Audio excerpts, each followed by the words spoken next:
Emily, a big couple of weeks for England, some exciting games coming up. You're going to watch them play the USA at Wembley, which is always a lovely occasion. Where do you think England are at right now? Because they were on such a high, obviously, a couple of years ago. They win the Euros, they get to the first ever World Cup final. It felt like everything about the Lionesses was super, super positive. It does feel a little bit like they've stagnated a little bit since then, but then are we perhaps only being so critical of them at times because we know what they can achieve?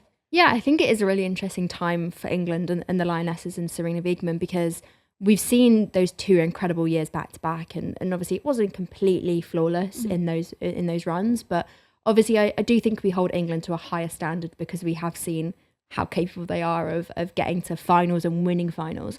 And I think it has been a really strange 2 years in national team setups. Obviously the introduction of the Nations League kind of threw everything off a little bit. No one really knew what to expect. Obviously then the Euros qualifiers. So it's been kind of competitive game after competitive game. And whilst we have this block of friendlies, obviously we had the two last month and obviously the two coming up, it is a really interesting time because I always feel like it's been consistent. These games have always been important. So there is a lot less time. There's always the pressure on them. And I do think we have been quite critical of England and their performances, some warranted, and some I think we've maybe been overcritical because of situations, injuries, players lacking form at club, and obviously we went that, September to end of October with no international break, July up until October with no international games. So obviously we were only going off of players forming club, players like Leah Williamson were having a really tough time. And it is really difficult now looking at them in this situation and looking at what's changed since Euros and the World Cup. And obviously the squad looks very different. The players are tired. It's been relentless, this schedule. And now we're looking at injuries. Obviously, no Lauren Hemp for these games, no Ella Toone, both picking up injuries. Hemp's a knee, Toone's got a calf injury, no Lauren James, who hasn't actually played for England since April of last year, which is quite a worrying sign when you think about how important she has been for England in the past. So obviously, Serena's then forced to make other changes. And then there's chemistry elements that go into that, how players are performing in training. And I think kind of being a national team coach is one of the hardest jobs in football because you don't have these players 24/7. You have them for 2 weeks every month or 2 weeks every couple of months, and you're working off of what they're working with day in day out at clubs, which could be completely different systems to what you want to then play with them. And I think it's really difficult to then harness players who don't play with each other day in day out and get them to gel and get that chemistry going. And she was really, really lucky with the Euros, and a similar thing with the World Cup, even though she changed quite a lot. So I don't think it's strange that we're in a situation now where we're seeing a dip in form. I think everything that peaks at some point has to dip. But I am slightly concerned that we maybe have left the squad a little bit thin for these games. Because obviously, like you say, USA, Switzerland, they're pretty big games in preparation for the Euros. But I guess, what's your assessment of where England are at? And maybe what do they need to do in the next couple of months? Because we've got these friendlies and then we go straight into the Nations League. Yeah. And then it's into the Euros. So, also looking at kind of the next couple of months, and what do England need to do?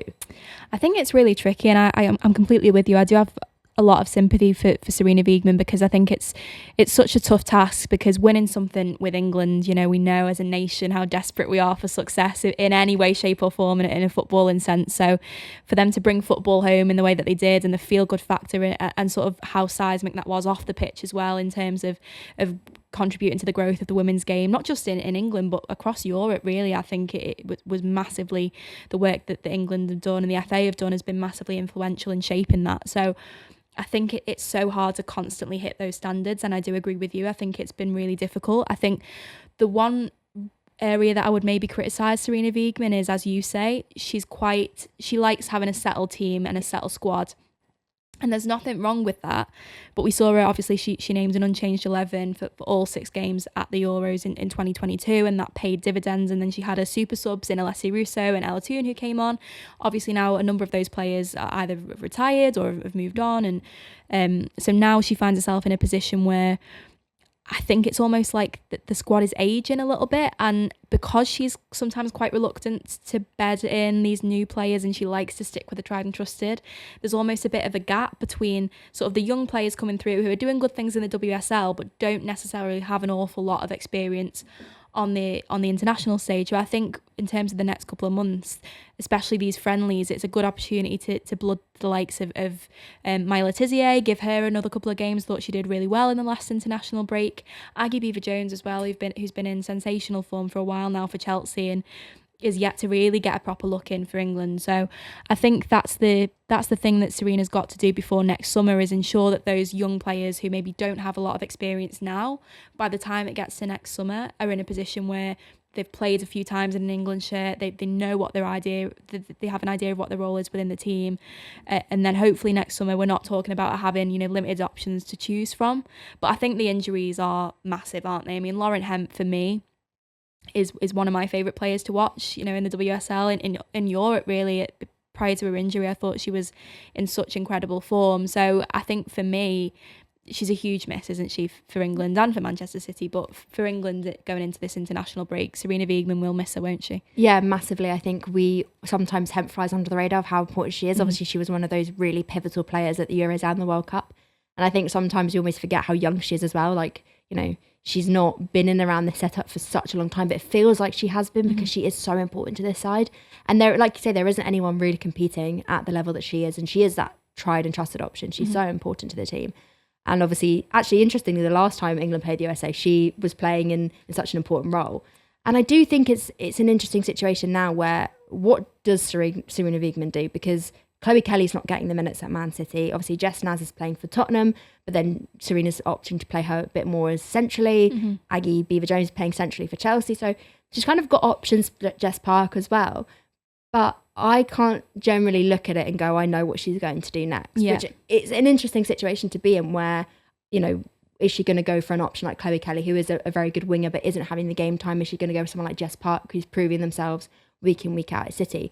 So I think this is the time, and maybe it's a slight blessing in disguise that Wiegman has been forced into making changes. So if it ever happened that Hemp wasn't available for the Euros, what's plan B? Because I think we've seen that a little bit with other games. Obviously, Leah Williamson got injured quite close to when they went off to play the World Cup, and it was almost a little bit of panic of who then does play at centre back and who plays at left back, and that whole kind of back line, we've seen it shift quite a lot. So I think it's really interesting that maybe this is slightly a blessing in disguise that she's going to have to rotate. Similarly with Ella Toon, we've seen Grace Clinton come into that role and then dip out again.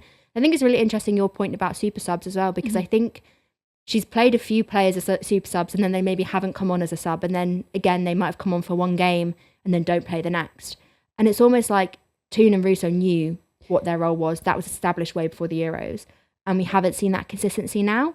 Do you think maybe she's slightly then tried to change things and tried to introduce new players and almost then slightly shot herself in the foot by then not having players that understand their roles consistently? Yeah, I think so. I think that is probably the biggest difference in terms of, I think certainly at the Euros and to an extent at the World Cup, I think every player in that squad knew what their role was. They knew if their role was to be a starter, they knew if it was to come on at 60 minutes, they knew it was to come on at 85 minutes and close out a game, and everyone seemed to know and be happy with what they were doing.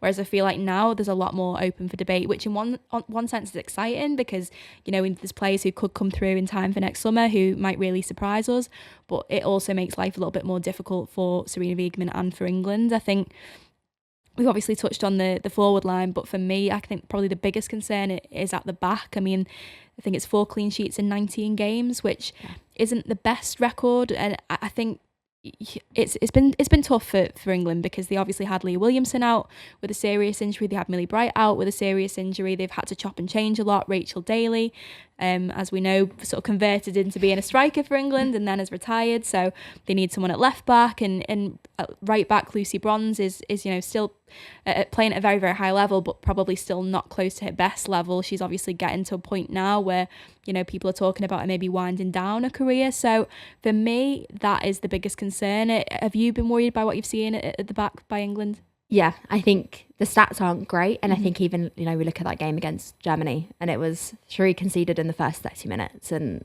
you know, that just shouldn't really be happening with a team that, you know, has won the Euros and then come second at the World Cup. But, you know, it was really difficult to watch that game and look at the holes in the defence. And they did bring it back.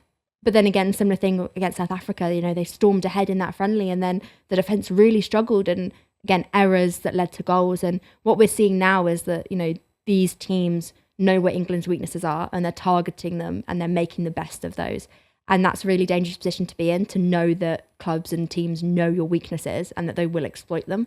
And for me, it's a predictability as well. Like, we're seeing the same players, we're seeing the same errors coming again and again, and we're not really correcting them as a team. Like, England, you know, they're not being changed, they're not being corrected. And that's, for me, where the big errors are, because if the public and the journalists and everyone external can see those errors, they need to then being tightened, they need to be sharpened up. So I am interested to see what Weigman will do again in this game. I think Alex Greenwood has been such an incredible defender for such a long time, so important for Man City, but can't seem to get game time for England at the minute. And I think, you know, Leah Williamson was quite out of form coming into the last international friendlies, but then, you know, was playing ahead of Greenwood. And I would really love to see Alex Greenwood getting some game time. I think she could really change the look of the back line, but she's really comfortable in centre-back and at left-back. And I think that's one area where, obviously, Niamh Charles kind of locked down that role and then has got that shoulder injury. Yeah. So I would love to see Greenwood get some time. And I think she could really change what that back line looks like. But I do worry that maybe the USA will exploit those gaps a lot. And obviously, and we know there's a few players missing from that team as well. So it won't be this, you know, blockbuster teams, the triple espresso going up against the likes of Lauren Hemp. But that teams have got a lot of talent that will exploit England's back line. Who do you hope will play in these games? You know, what changes would you love to see? Oh, I think I'd like to see Aggie Beever-Jones given a run. I think she's really, really impressed me every time I've watched her for Chelsea this season. Grace Clinton, I suppose, has been the real bright spot for England in what has been a sort of tricky year or so. So I think, you know, I'd like to see her playing in midfield, and obviously with Ella Toone being unavailable, I imagine she will play there. I think Alex Greenwood, absolutely. I that's one decision that I have very much disagreed with Sarina Wiegman on. I think for me, Alex Greenwood 100% goes into the strongest 11, but I suppose there's no better way to silence critics than beating the USA. England obviously did that a couple of years ago, so they might prove us wrong again and get another win later this month. Yeah, I think it will be a blockbuster game, and obviously expecting a very large crowd for it. And obviously Emma Hayes coming back to England for the first time since she left Chelsea, so it's got all the makings of a very important game and a very big game. So we'll just see who comes out on top, I guess.